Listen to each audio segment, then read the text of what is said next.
열왕기하 14장 말씀입니다. 이스라엘 왕 여호아하스의 아들 요아스 제2년에 유다의 왕 요아스의 아들 아마샤가 왕이 되니 그가 왕이 된 때에 나이 25세라. 예루살렘에서 29년간 다스리니라. 그의 어머니의 이름은 여호아다니요 예루살렘 사람이더라.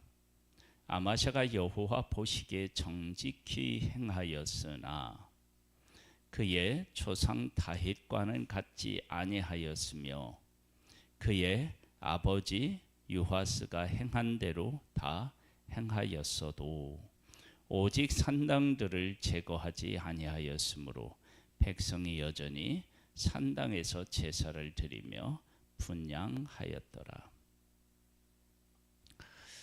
3절 4절 말씀을 다시 한번 보면은요, 여호와 보시기에 정직하게 행하였다.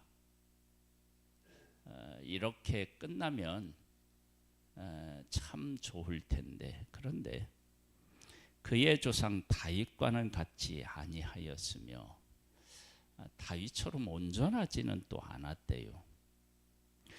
그의 아버지 요아스가 행한 대로 다 행하였어도 또 뭐냐면요, 오직 산당은 제거하지 아니하였더라.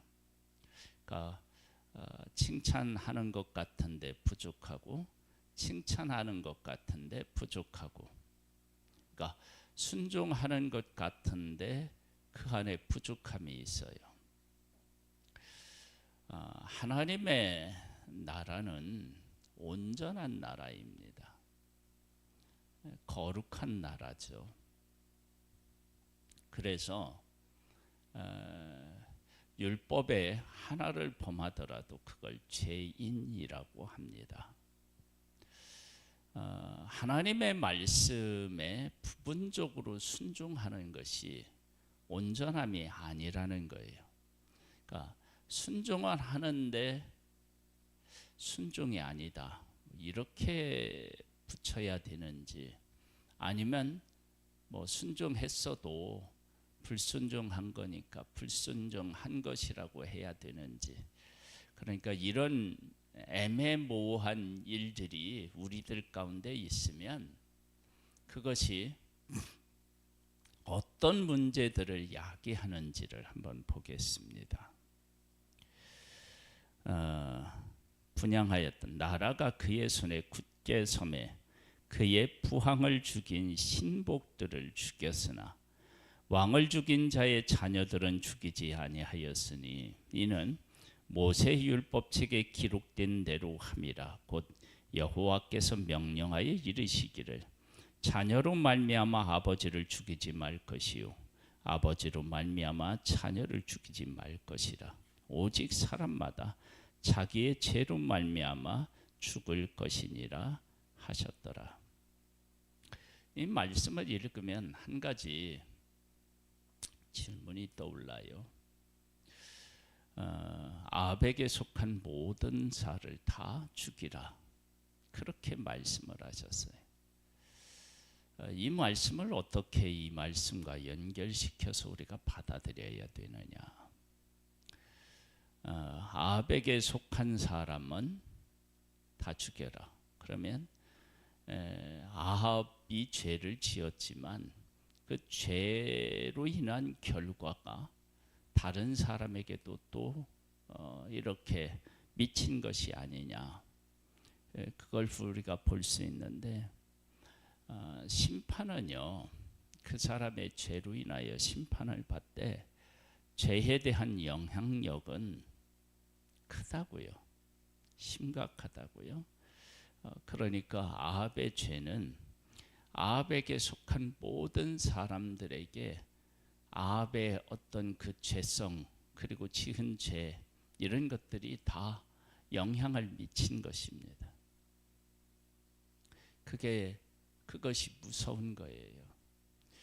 아담과 하와를 보더라도 아담이 죄를 지었는데 그 죄가 그 아들들에게 영향을 미치죠.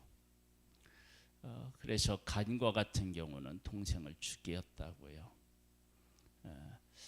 그런 모습들을 우리가 볼 수 있는데, 하나님은 자기들의 죄로 인하여서 죽이라고 했지만 그 죄의 영향력은 생각보다 심각하고 크다. 그래서 그에게 속한 사람을 다 제거하지 않으면 심판의 의미가 없는 죄가 있음을 우리가 알 수 있습니다. 그래서 하나님 안에서 우리의 삶이 어떠해야 하는지를 이 말씀을 통해서도 한번 다시 돌아보고 생각해 봐야 할 것입니다. 아마샤가 소금 골짜기에서 에돔 사람 10,000명을 죽이고 또 전쟁을 하여 셀라를 취하고 이름을 욕도엘이라 하였더니 오늘까지 그러하니라. 아마샤가 하나님 보시기에 정직하게 행하였잖아요. 그래서 하나님께서 그에게 주신 복이 있죠.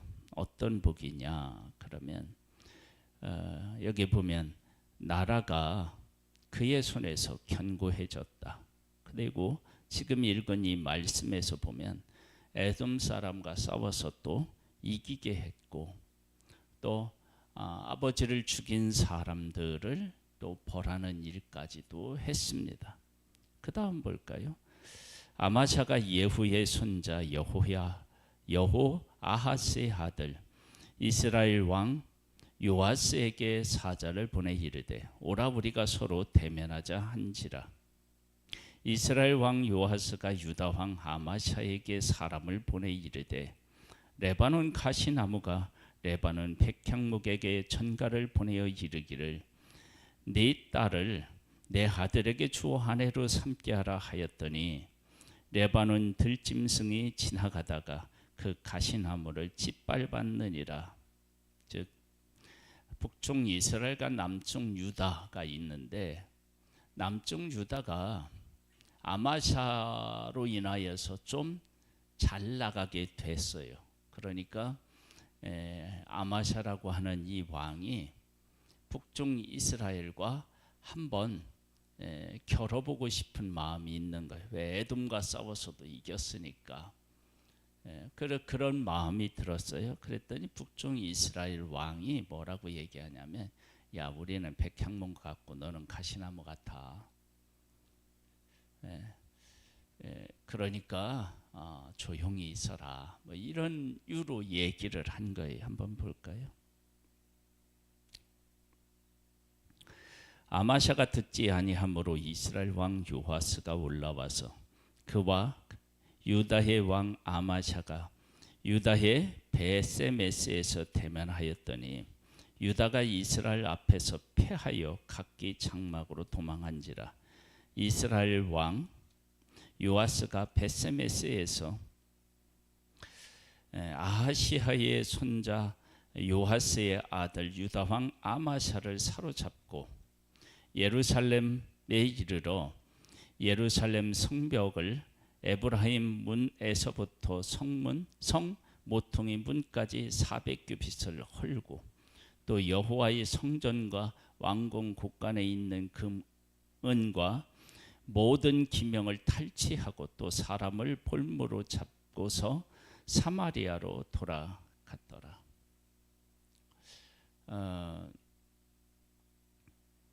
내가 하나님 앞에 순종했는데 온전하지 않아요. 이 온전하지 않음, 아버지같이 행했지만 여전히 산당은 흐르지 않았어요.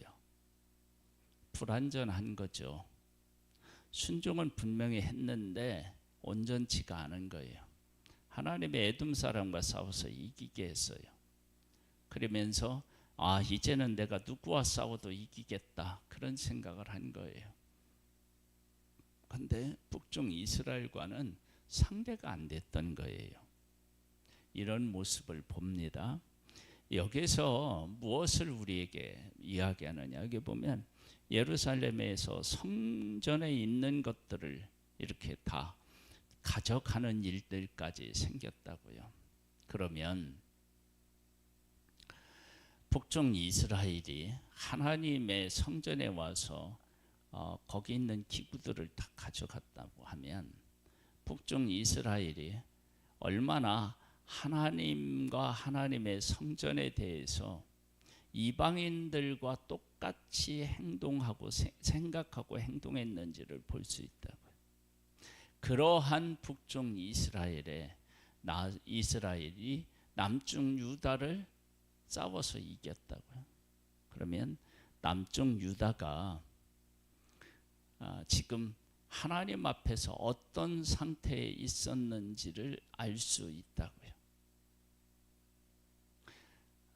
하나님의 뜻대로 살았으면, 하나님 뜻대로 살았다 그러면 하나님께서 그들을 보호하시고 그들을 통해서 하나님은 구원의 역사를 이루셨을 텐데, 그런데 북쪽 이스라엘에 패해서 왕이 포로가 되고 그리고 하나님의 성전까지도 다 파괴되는 그러한 일들이 있었단 말이에요.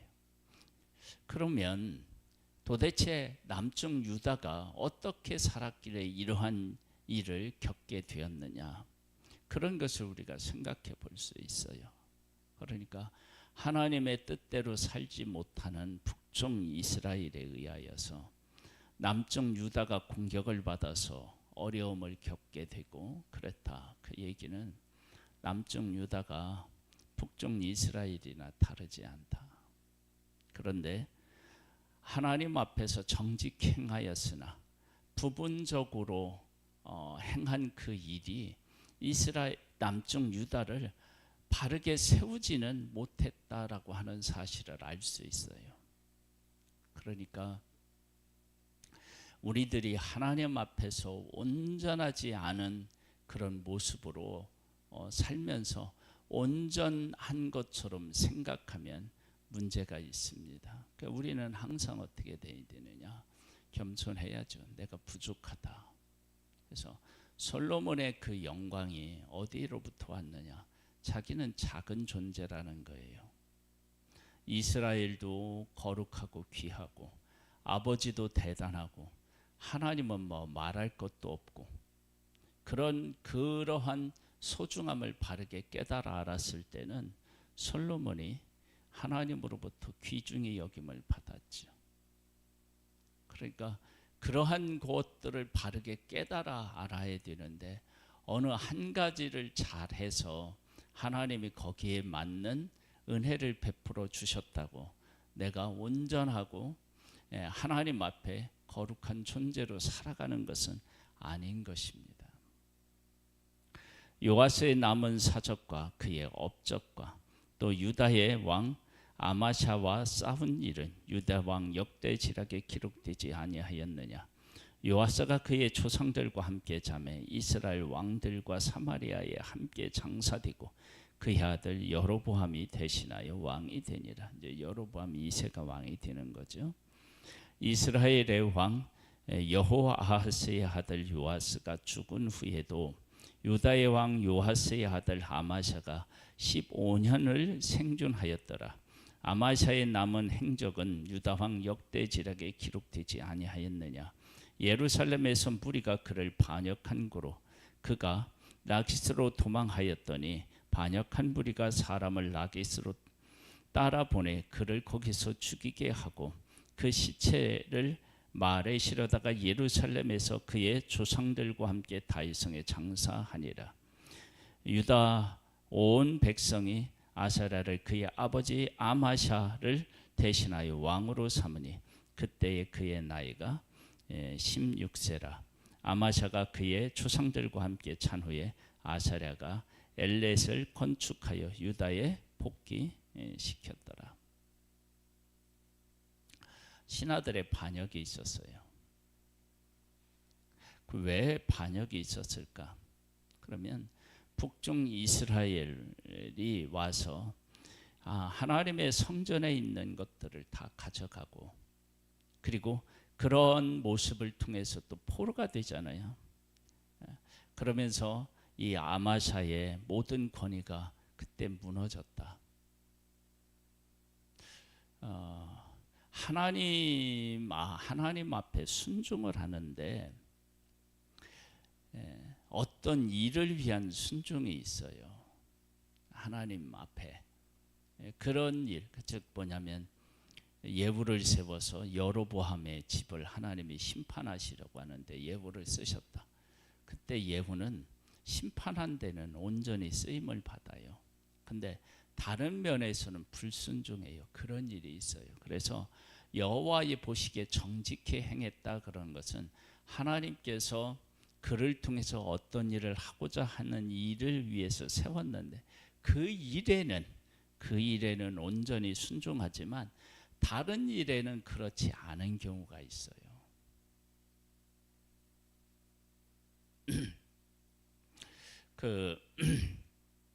포로기에 하나님의 백성들이 이제 바벨론의 포로로 잡혀가잖아요. 포로로 잡혀갈 때 이방 왕이 하나님의 뜻에 순종하는 모습을 보게 돼요. 그래서 그 이스라엘 백성들을 본국으로 보내고 또 뭐 성벽을 건축하도록 막 이렇게 돕고 그런 일을 해요. 그 일은 하나님께서 이미 하나님의 백성들의 회복을 약속하셨고 그 약속을 이루어 가시는 것에 왕들이 쓰임을 받는데, 그럼 그 왕들이 하나님을 온전히 섬겼느냐? 그건 아닌 거죠. 그거와 마찬가지예요. 그래서 우리들이 하나님의 일을 할 때 정말로 조심해야 되고 늘 우리를 살펴야 되는 것이 뭐냐면, 하나님께서 나를 통해서 어떤 일을 하시려고 할 때 그 일에 순종할 수 있어요. 귀하게 쓰임받을 수 있는데 그것이 나의 온전함은 아니다라고 하는 사실을 반드시 기억해야 됩니다. 이것을 제대로 기억하지 못하면 사람들이 어떻게 되냐면 교만해져요. 그러면 그것이 문제가 돼요. 한번 볼까요? 유다의 왕 요아스의 아들 아마샤 제 15년에 이스라엘의 왕 요아스의 아들 여로보암이 사마리아에서 왕이 되어 41년간을 다스렸으며 여호와 보시기에 악을 행하여 이스라엘에게 범죄하게 한 느밧의 아들 여로보암의 모든 죄에서 떠나지 아니하였더라.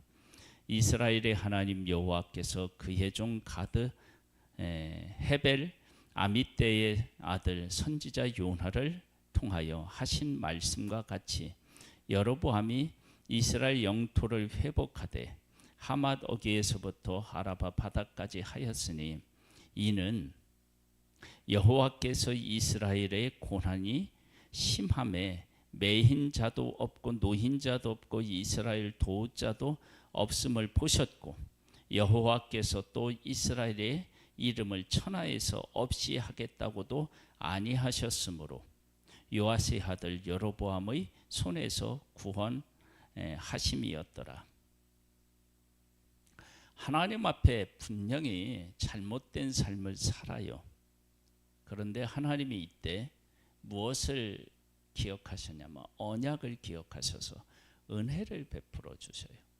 그러면 그 은혜를 받을 때 우리가 그래도 하나님께서 하나님의 뜻대로 살아서 이렇게 하나님이 우리에게 은혜를 베풀어 주시구나, 이러면 그러면 또 문제가 된다. 그러니까 우리가 하나님을 섬기는 데 있어서 그 하나님의 은혜 때문에 주어진 것인지, 그리고 내가 하나님이 하시고자 하는 일에 부름을 받아서 부분적으로 순종해서 일어난 일인지, 이런 부분에 대하여서 바르게 깨달아 알아야 돼요. 그러니까 하나님의 은혜로 말미암아서 하나님의 약속에 의하여서 우리가 지금도 살아있고 힘을 가지고 있고 은혜를 입고 있고 이런 것들을 바르게 알면 교만해질 수가 없는데, 하나님께서는 약속에 의한 은혜를 베푸는데 그들은 하나님 앞에서 우리가 괜찮은 존재로 살아가나 보다 이렇게 생각할 수 있는 거예요. 그리고 또 부분적으로 순종하고도 온전히 순종한 것처럼 그렇게 생각할 수 있다고요. 그래서 이런 함정에서 우리가 벗어나고, 우리가 하나님으로부터 은혜를 입는데 어떤 의미에서 은혜를 입는지를 나 자신이 정확하게 이해하고 나 자신을 하나님 앞에 바르게 세우는 일을 하지 않으면 자꾸 속는 거예요. 부분적인 순종을 온전한 순종으로 하나님의 베푸신 은혜, 언약의 은혜가 내가 잘해서 그런 것처럼 생각할 수 있다는 거죠. 여로보암의 남은 사적과 모든 행한 일과 쌓은 업적과 다메섹을 회복한 일과 이전에 유다에 속하였던 하맛을 이스라엘에게 돌린 일은 이스라엘 왕 역대 지략에 기록되지 아니하였느냐. 여로보암이 그의 조상 이스라엘 왕들과 함께 잠에 그의 아들 스가랴가 대신하여 왕이 되니라.